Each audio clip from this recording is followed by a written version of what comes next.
We'd like to take a minute to thank our pals over at Isotope, makers of software and plugins for audio repair, mixing, and mastering. The new gold standard of audio repair, Isotope RX11, is coming in May.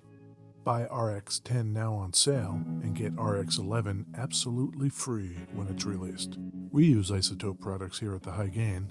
It's an important part of how we've been able to bottle pure podcast gold week after week. High Gain listeners get 10% off using the promo code FRET10. That's FRET10. That's all at isotope.com. IZOTOPE.com.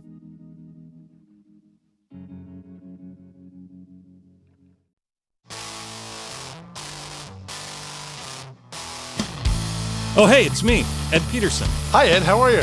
Perfect. I'm John Kiltica. Great. Yeah. It's the High Gain. We're in beautiful West Seattle today. We are. High Gain Central. High Gain Central, yes. Yeah. What do we talk about? We're talking points. Pointy guitars, geometry. Oh, geometry, yes. Hypotenuses. Sure. I kind of liked geometry in high school. I think we've established that. Myself and the math? Yeah. Not so much. Yeah. I never went super far in math in college. Wasn't my thing. You are way more mathy than me. I like pictures. Yeah. You know, when you're doing the math and it's all symbols and no numbers, I don't know. This guitar is about as mathy as I'm going to get. On the Ed checkboxes, it has several that are like 10-4.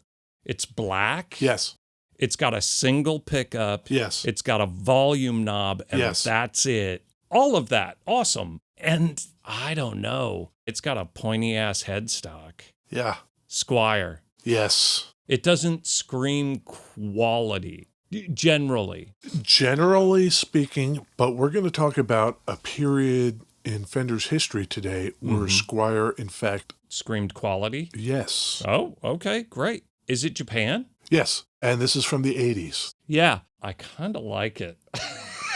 I shouldn't, should I? I don't know, but I have something that might help. New pedal day? Oh, no kidding. Okay.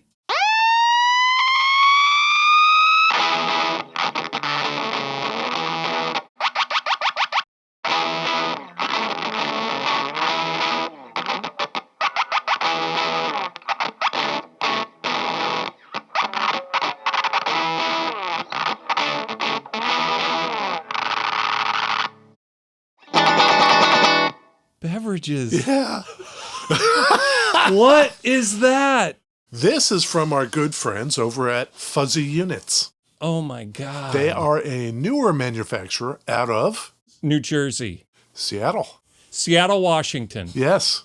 I live there. Yeah. You live there. Yeah. Oh my God. Without knowing much about it, that's my favorite pedal I've ever heard. We could just sit here and you could just play that pedal. That's fucking awesome. This pedal is called the 9 Lives, and on the box it says Sound Fucker Upper. I love these guys. Yeah! They wanted a gnarly dirt-ass pedal that could also be used without any instruments. Oh. Fuck yes. Just leave it on for the whole episode. Wow.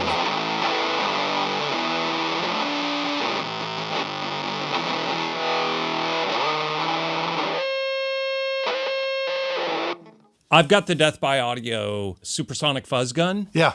And that thing has that oscillation side to it. It just comes in with that screechy cry. And it just, generally speaking, doesn't cut off. This has flavors of that, but it's just totally usable. Yeah. God damn. Let me show you what's up. These dudes... They know a few things. They're over there in the lovely Ballard neighborhood of Seattle. I had to go grab the box. Yeah. Fuzzy Units, 9 Lives, Sound Fucker Upper. They call it a self-oscillating audio mangler. Yes. Designed from the ground up to suit the needs of musician/visual artist Jordan Rundle. Oh. And the other guys involved in this are Sean Bulkley and Ben Marks. Cool. Here's what it does. I flipped all the toggle switches off Okay. And when you do that, Uh-huh. you get a really awesome fuzz. More overdrive-y. You've got bass, mid, and treble, and level.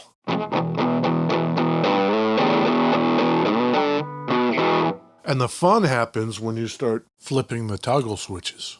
First one is feedback. Yeah. Controls the amount of signal that gets fed back into itself when the switch is active. Or check this out. Momentary foot switch.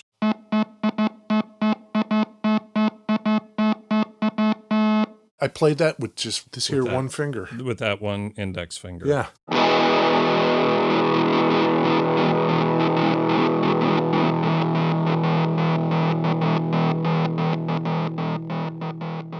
Can we not talk about the guitar and can we just fuck with this pedal for the rest of the episode? Sure. Choke changes the distortion circuit. Lower settings will choke out the signal more. Oh, great. It's like sag, right? Your battery's dying. Yeah. I love it. Clip Okay. blends between clipping amounts and types. Uh-huh.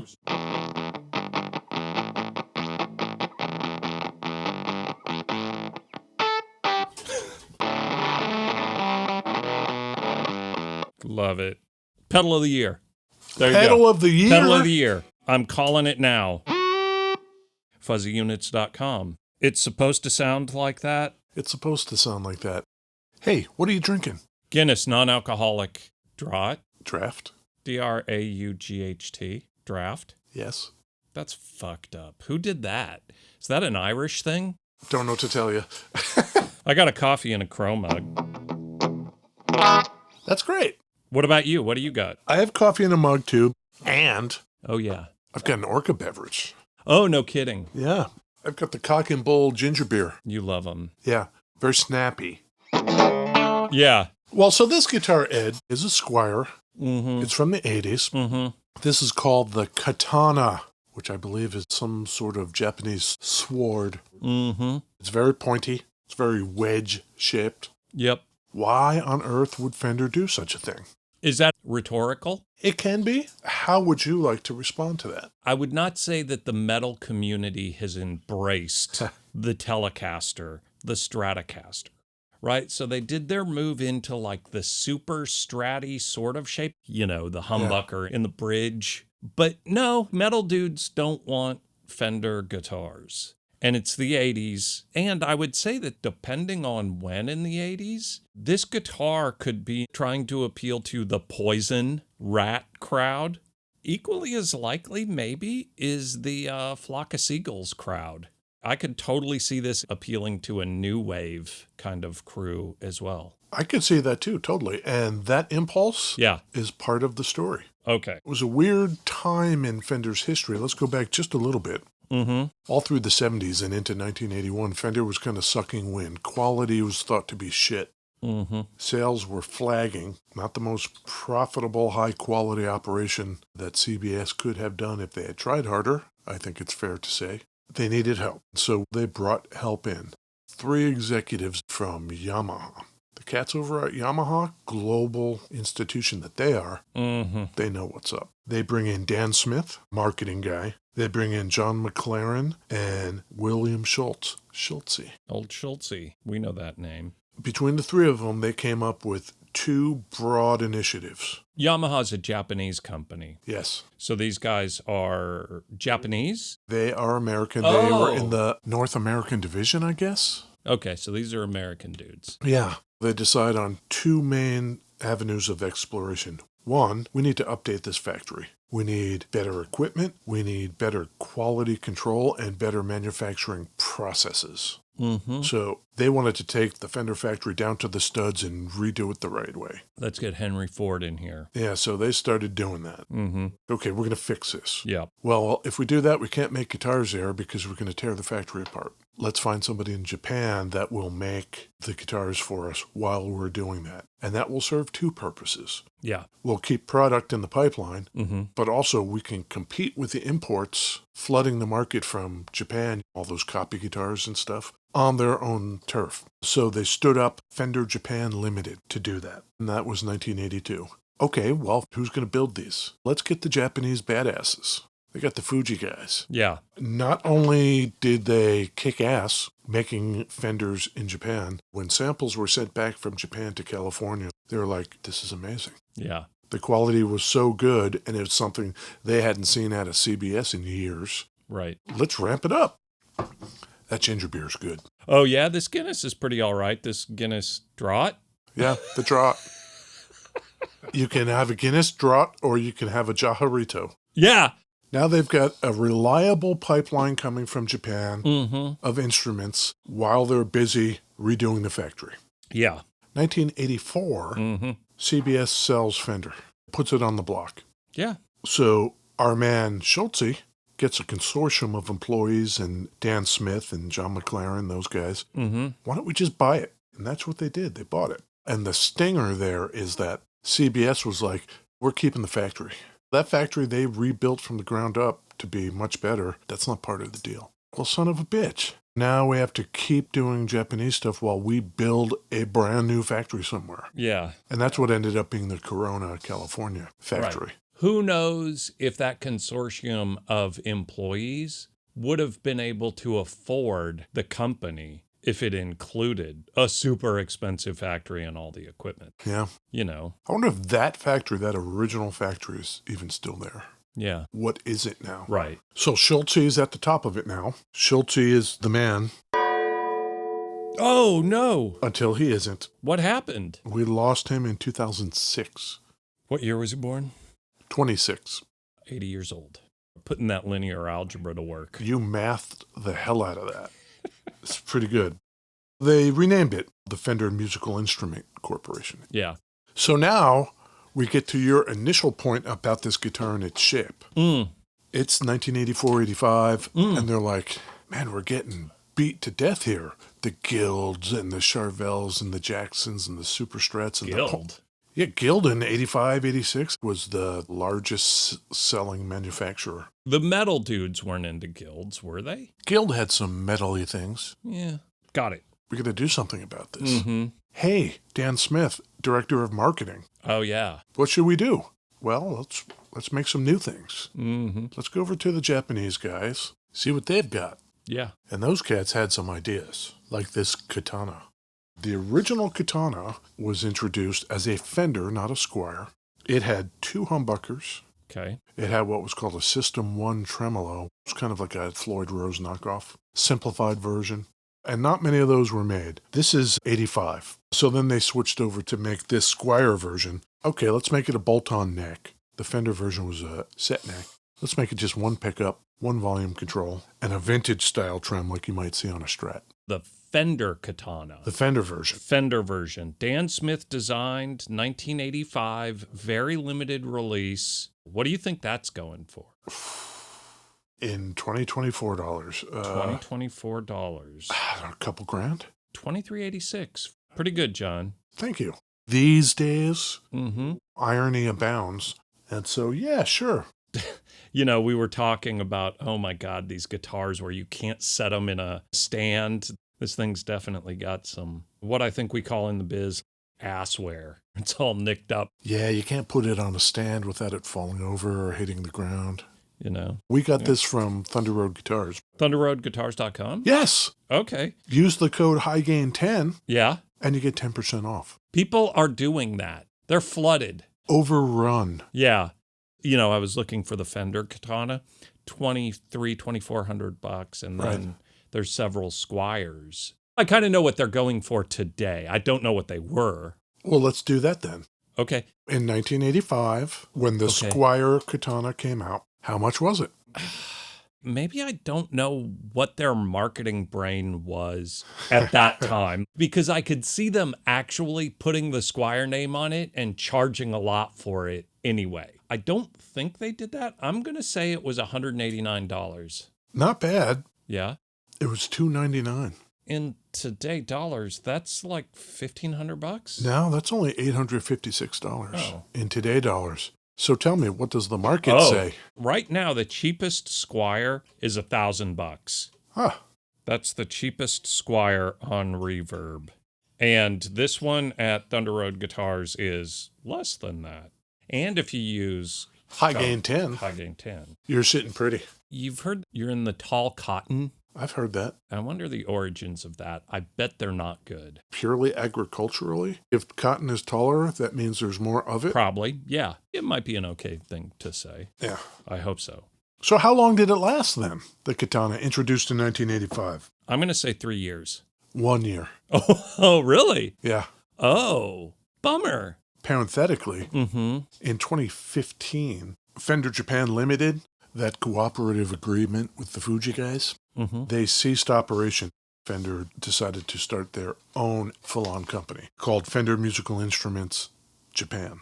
What I wonder is, when they did that, I wonder if they said, hey, Fujigen guys, do any of you guys want to come over?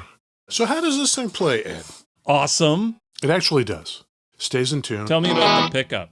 Garden variety Fender humbucker. Nothing special or third party. But, I mean, it's respectable. Yeah. The neck is regular C shape, it seems like. Yeah. And it's put together solidly. If this was your thing, why not? How come that fuzzy units pedal isn't on right now?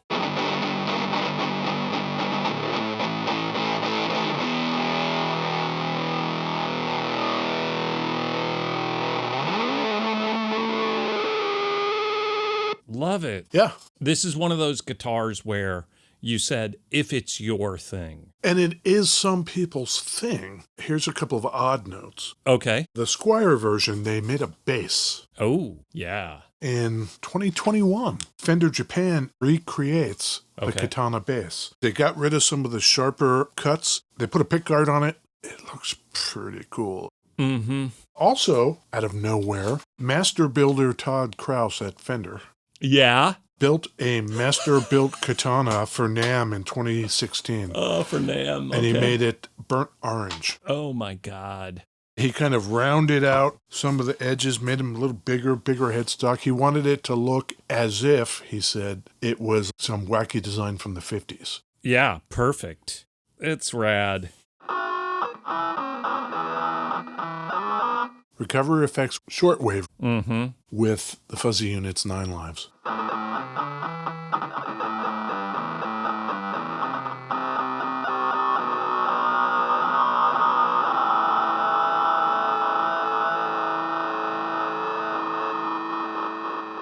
That's pretty cool. Irony. I think that's one of those traits that kind of gets clumped onto Gen Xers.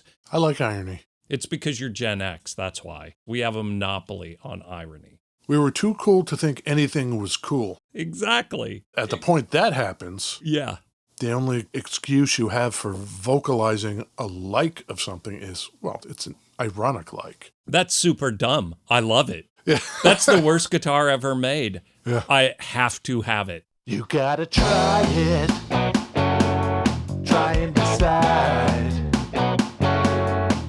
Is it hello or goodbye? Buy or deny? It's wedge-shaped. It's called the Katana. It's named after a sword. Yeah. This one's black, made by Squier when Fender didn't have a factory and moved all production over to Japan there for a couple of years. And this is Fujigen. This is Fujigen. Yeah. The Squier Katana, Ed. Buy or deny? Buy. I love it. All right. I was hoping. I would say this guitar is inexpensive enough. Man, if you're in a new wave band, an emo-y band for irony, any random indie band. Yeah. What's the cheapest American Strat, right? You can get this guitar and the Fuzzy Units 9 Lives pedal. Oh. And you are well under the cost of any random new Fender. That's a good point. Yeah.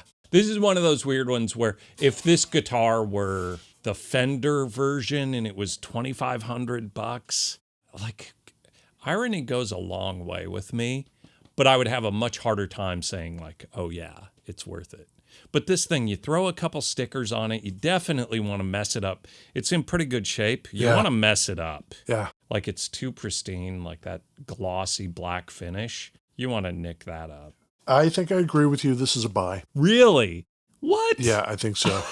somebody out there, Right. under the circumstances you described, Uh-huh. yeah, I think it's a no-brainer. And you're going to be playing your gigs, so you're going to be standing up. So the ergonomically challenging part of it doesn't matter to you. Yeah. You're a gigging musician. Right. This is for you. Yeah. And people would definitely be like, what the hell is that? One pickup, one volume, stayed in tune fairly well. It's fun. And the 9 Lives Fuzzy unit, also a buy. It's pretty good. Yeah. If you do get one, Uh-huh. shoot us a message. Let us know, because we'd like to know if you liked it. Let them know if you put an order in. They like to hear that stuff. Yeah.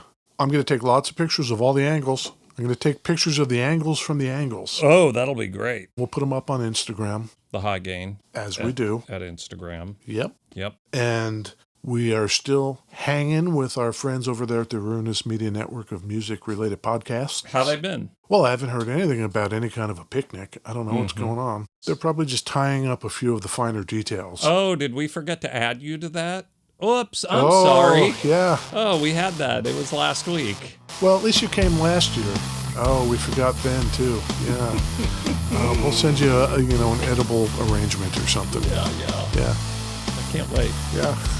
But you should totally go to Ruinous and check out their music-related podcast because they have a bunch. The shows are great. Yeah. Yeah, they're really good. There's a lot to see there. Go check it out. The High Gain, the flagship product of the Ruinous Media Network of music-related Is that right? pod. Oh, yeah. Let's come back and do another one, shall we? I think we should. Okay, then. Good job, John. Hey, good job to you too, Ed. Thanks. Okay, Bye. bye now.